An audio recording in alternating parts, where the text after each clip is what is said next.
Bom, vamos seguir repercutindo essa quebra de safra aqui no Brasil. Quem vai conversar comigo sobre esse assunto é o consultor em gestão estratégica e operacional junto ao agronegócio, o Celso Ricardo. Olá, Celso, boa noite, seja bem-vindo, satisfação recebê-lo aqui no canal AgroMais. Oi, Tiago, boa noite. O prazer é meu em poder estar aqui com vocês, compartilhando um pouco desse assunto preocupante que está relacionado ao mercado, clima e preço das commodities, né? Tá certo. Nós temos uma situação complicada aí, Celso, porque são diversas entidades ligadas ao agronegócio que estão encaminhando seus pedidos para o MAPA, pedindo a prorrogação por um mínimo de 6 meses das parcelas de financiamento agrícola. Além daquela quebra de safra que nós já estamos vendo, seca durante o período de germinação dessas plantas, o decorrer ali dos cuidados do manejo, e agora, na época de colheita, vem muita chuva, o que acaba mexendo na qualidade desses grãos. O que o produtor pode fazer, então, para minimizar essa situação que está tão complicada para ele? Olha, Tiago, eu vejo da seguinte forma, eu acho que uma nova linha de crédito ou somente o prolongamento a curto prazo das dívidas, ele não vai resolver o problema do produtor de soja brasileiro. Nós temos uma série de situações que estão perpetuando para que essa crise, vamos dizer assim, entre aspas, que o produtor está vivendo, ela venha a acontecer de uma maneira mais prolongada. Nós temos o clima, nós temos que afetou a própria, que nos fez com que acontecesse a quebra de safra, nós temos os problemas de mercado, principalmente dos preços da soja, e mais do que o clima e o mercado, nós não estamos encontrando um cenário favorável a médio prazo em termos de preço. Então, prolongamento de dívida de 6 meses, eu acredito que não vai amenizar o problema desse produtor de soja. E criar novas linhas de crédito também não, porque vai ser uma linha de crédito sobreposta a outra. Aí nós temos valores sobre valores, juros sobre juros. Eu acho que nós temos que parar, pensar, analisar esse mercado a médio prazo, quais são as perspectivas que nós temos e olhar para dentro do Brasil, principalmente do Ministério da Agricultura, para apresentar propostas focadas no custo de produção, que nós não devemos pensar em redução ou aumento de custo, mas o quanto que ele tem de representatividade na formação do preço da commodity, para nós podermos apresentar uma proposta, reduzisse essa participação e poder negociar essas dívidas um pouco mais prolongadas ou apresentar subsídios financeiros custeados pelo governo para poder amenizar a vida do produtor de soja aqui no Brasil. A situação vai ficando cada vez mais complicada e eu concordo com a posição sua, Celso, pelo seguinte, quando se oferece mais crédito ou você só coloca esse prazo, estende ele também, não vai resolver muito a vida do produtor, não. Mas aí o que você, como especialista dessa área, coloca como sugestão para o governo? O que pode ser feito para minimizar, então, essa situação? Porque a gente sabe que o produtor pode ficar inadimplente para a próxima safra e não vai ter acesso a nenhum tipo de financiamento, a plano safra, nem nada. Já é outra complicação que ele vai ter aí na sua propriedade, né?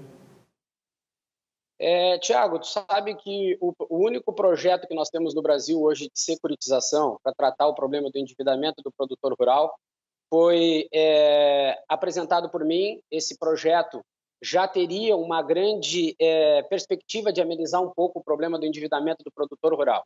Nós precisamos amenizar a partir de um prolongamento, né, desse tempo, desse prazo para que o produtor consiga equilibrar as suas contas dentro da propriedade, levando em consideração que as questões climáticas vieram para ficar. Então não vai ser uma questão da safra 22, 23, 23, 24, 24, 25. Nós estamos vendo que esse problema veio para ficar. E o que nós estamos apresentando em termos de políticas públicas específicas para poder fazer com que esse produtor rural que trabalha nessa empresa a céu aberto tenha um pouco mais de tranquilidade? Eu só vejo um caminho. Se nós analisarmos o produtor de soja, sorgo, milho, trigo, não importa qual for o grão, ele tem um plano safra, que é um montante financeiro mais os juros, para determinada área que ele definiu dentro da sua propriedade. Somados a isso, ele tem uma quebra de safra. Eu acredito que, na média, vai superar os 25%. Se a alternativa do governo for somente liberar mais um crédito, ele vai passar uma, duas, três safras. Na melhor hipótese possível, ele não vai conseguir organizar suas dívidas, porque a margem de lucro ela varia.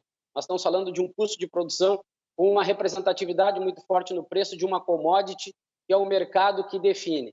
E nós precisamos entender também que o mundo O mundo já entendeu que produzir alimentos é o foco.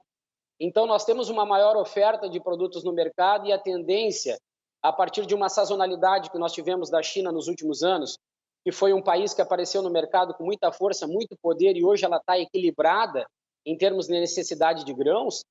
O caminho hoje para nós tentarmos tranquilizar um pouco mais o produtor rural brasileiro, principalmente o produtor de soja, seria subsídios financeiros através de políticas públicas com relação ao clima custeados pelo governo.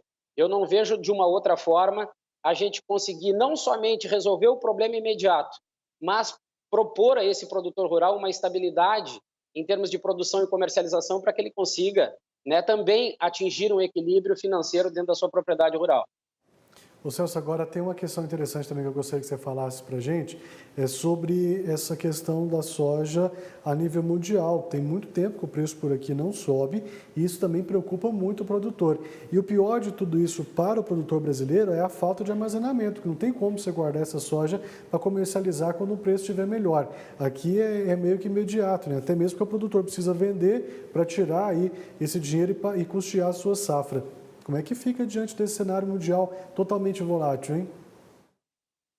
Tiago, nós entramos nessa outra questão, né? O mundo inteiro, ou melhor, se nós pegarmos os 5 países maiores produtores de soja, né?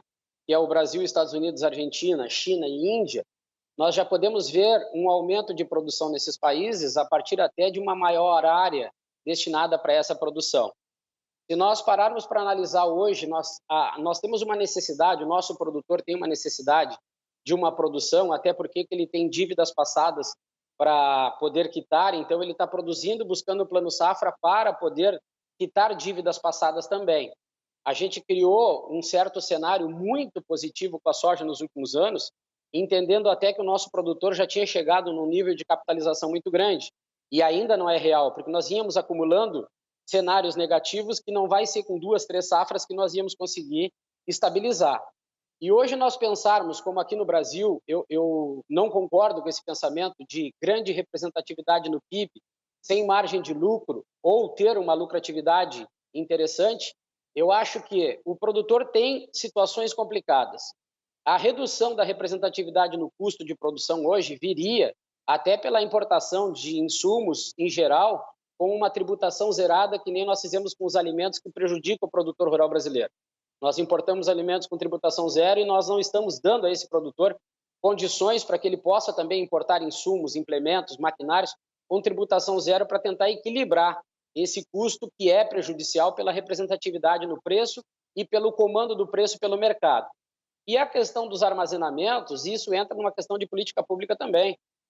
Eu acho que a Frente Parlamentar Agropecuária deveria estar junto com o Congresso, devido à importância que o agro tem na economia brasileira, apresentar uma proposta para facilitar, aí sim, a aquisição de linhas de crédito para que o produtor, dentro de uma organização, possa construir silos, porque nas condições que nós temos hoje, são totalmente contrárias aos interesses do produtor. Nós não temos lugar para estocar e nós não conseguimos, sendo assim, buscar a melhor oportunidade de negócio. Temos que produzir e vender.